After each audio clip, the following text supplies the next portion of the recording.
대표님이 제일 좋아하는 부동산 투자 종목은 뭡니까? 저는 제일 좋아하는 투자 종목은 솔직히 이제 아파트입니다. 아, 네, 아파트. 아파트고 이제 네. 아파트도 사실 예비 아파트들도 있죠. 네네네. 뭐 재개발, 재건축도 어. 예비 아파트인데 아파트를 좋아하는 이유는요.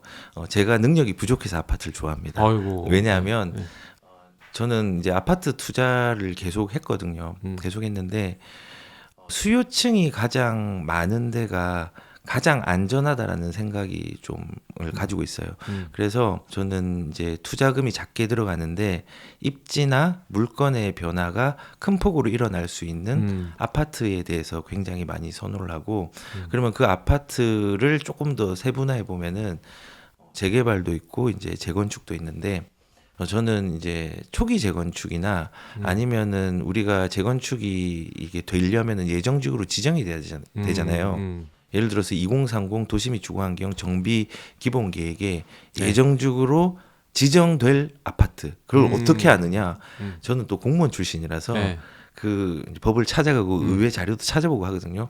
그러면은 이미 뭐 의견 청취하고 했던 자료들이 다 있어요. 미리 나오거든요. 네. 그거를 확인을 하고 이제 거기를 대비해서 그냥 진입을 하는 경우 아. 그렇게 많이 했어요. 네. 그래서 가령 예를 들어서 의왕 예를 들면은 의왕이 이번 2022년 1월 10일 날 도시 및 주거환경 정비 예정 구역으로 지정된 아파트들이 일부가 있거든요. 거기를 이제 미리 이제 선점을 하라는 조언들도 제가 상담할 때는 되게 많이 했죠. 그래서 뭐 예를 들어 안산 같은 경우는 얼마 전에 이제 그 도시 및 주거환경 정비 기본 계획의 예정지구에 전략환경 영향평가의 보고서도 나와 있는 게 있고 이제 최종 보고서도 있으니까 아직 발표를 안 했거든요. 그 발표하기 전에 거기에 2030의 예정지구로 들어갈 때가 어딘지를 확인하고 진입하는 거. 그렇게 해도 이제 들어가는 것도 나쁘진 않다 생각이 들고 예비 신축 중에서 재건축 말고 재개발 같은 경우도 조금은 조심스러운데 뭐 초기 재개발 들어가도 뭐 상관은 없습니다. 근데 저는 확률적인 부분을 좀 조심스러워해서 뭐 사실은 저는 이제 예비 신축이 될 수 있는 게 재개발이 또 있잖아요. 근데 맞아요. 재개발이 초기에 들어가는 것도 뭐 상관은 없습니다. 근데 저는 확률적으로 조금은 그 안정성 위험성, 있게. 리스크를 조금 부담을 돈으로 하더라도 조금은 뒤에 특히 이제 최소한 조합 설립 인가 이후에 이후. 들어가면은 조금 네. 안전하고 사업 시행 인가까지 가면은 세부 계획들이 나온 거니까 이미 요단강을 건너서 고백을 할 수가 없어요. 네. 그러면은 그 정도 되는 게 내 돈에 맞다면은 괜찮다고 생각하고 다만 제가 말하는 건 이거 서울에서 만약에 사업 시행까지 갔다 그럼 돈이 네, 엄청 비싸죠. 네. 비싸기 때문에 사실 뭐 한 4억 미만으로도 뭐 경기도 입지 좋은데 중에서 들어갈 때가 있긴 있거든요. 그래서 그런 쪽으로도 이제 저는 틈새로 좀 보고 다만 돈이 작게 들어간다는 건 입지가 안 좋다라고 생각을 할 수 있는데 너무 안 좋은 데 말고요. 예를 들어서 뭐 지금 안성을 비하하는 건 아닙니다. 안성에 저기 이제 그 도농복합도시 시골에 있는 어떤 게 뭐 그 정비 사업이 없지만은 된다고 하면 그런 데는 들어가라고는 얘기는 안 하죠. 근데 그 외에 조금 서울 일자리의 연계성들 그래도 그 기본 계획에서 크게 일자리들을 3개의 중심지, 7개의 광역 중심, 12개의 지역 중심 중에서 7개의 광역이나 3개의 중심지에 잘 연결이 될 수 있는 노선으로 경기도까지 뻗어 있는 곳 중에서 얘기를 좀 저는 하고 있습니다. 그래서 저는 아파트가 좀 제 기준에서 사람마다 이 투자의 기준들이 다 다르잖아요. 맞아요. 근데 저는 능력이 부족해서 아파트가 편하게 할 수 있어서 사실은 먼저 접근을 했고 과거에는 이제 분양권도 저는 지금은 이용을 할 수 없지만 분양권이나 이제 아파트나 아니면 이제 예비 신축이 될 수 있는 물건들로 이제 중심. 저는 네.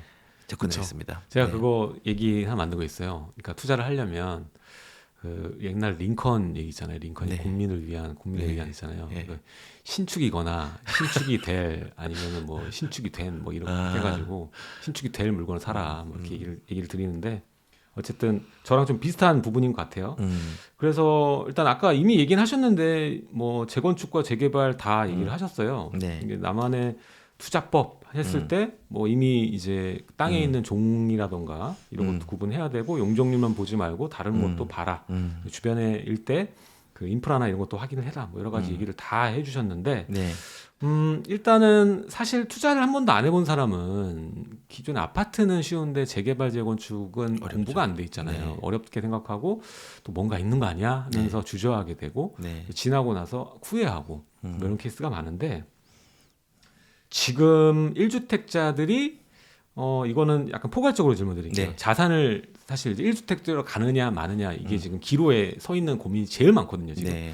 다주택자는 오히려 고민이 없어요. 이거 보유세 줄이는 데만 딱 정해져 있으니까. 근데 1주택자들은 이걸 더 그냥 그대로 가면서 1주택 유지하면서 세금을 안 내는 방향으로 할지 아니면 가만히 있기에는 내가 자본 노는 자본이 있고 투자를 해야겠는데 2주택 되면 세금이 세. 고민하거든요. 여기서. 네. 근데 이분들한테 해줄 수 있는 조언이 있을까요? 1주택에서 갈아타기를 고민하는 사람. 갈아타기가 될 수도 있고 2주택이 되는 것도. 돈이 여유가 있는데 그쵸. 아까 조금 언급을 했는데요. 네. 2주택으로 가려고 하면은 일단은 가기 이전에 나를 점검을 해봐야 돼요.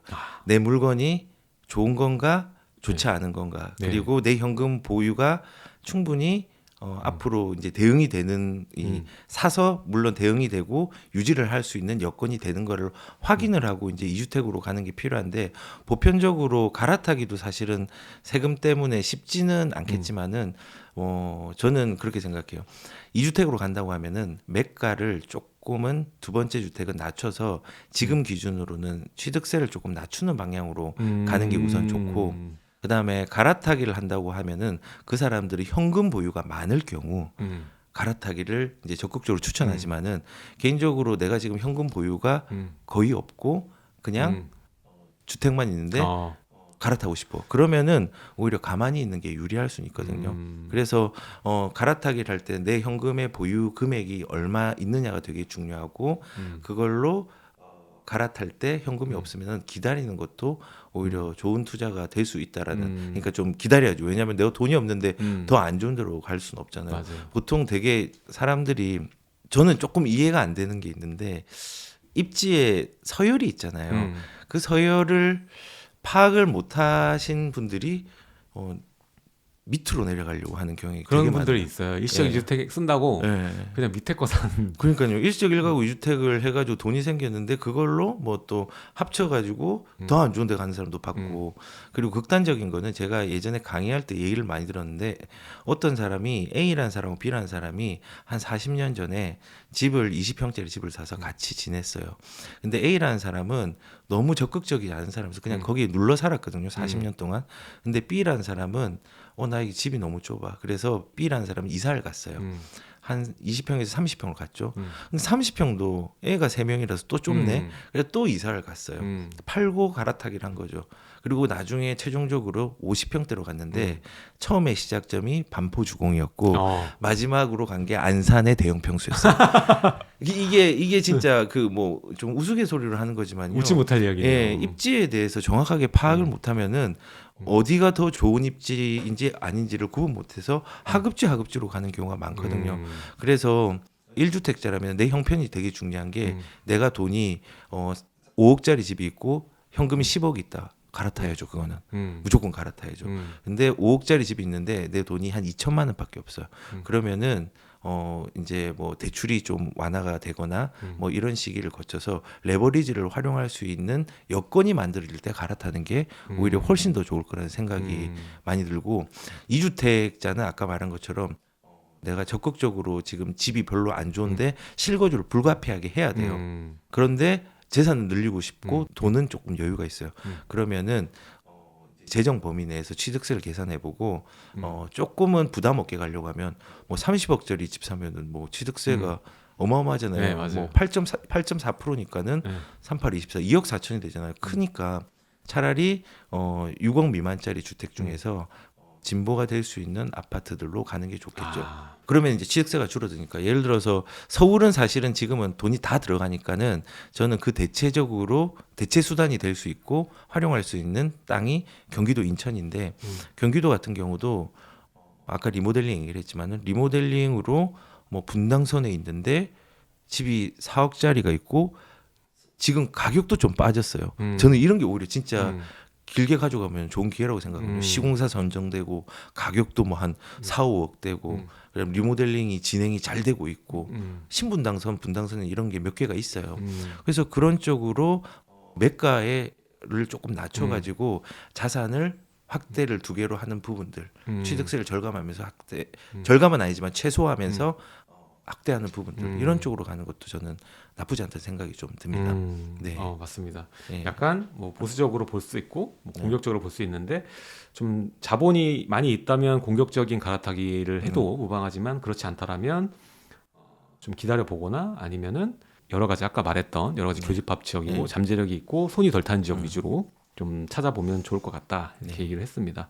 자, 어쨌든 공통적으로 좀 장기적으로 보면서 움직여라고 얘기를 하시고 황금성 안정성을 좀 더 높은 가치가 되는 시기다 이렇게 판단하고 계신 것 같아요. 네, 맞습니다. 네.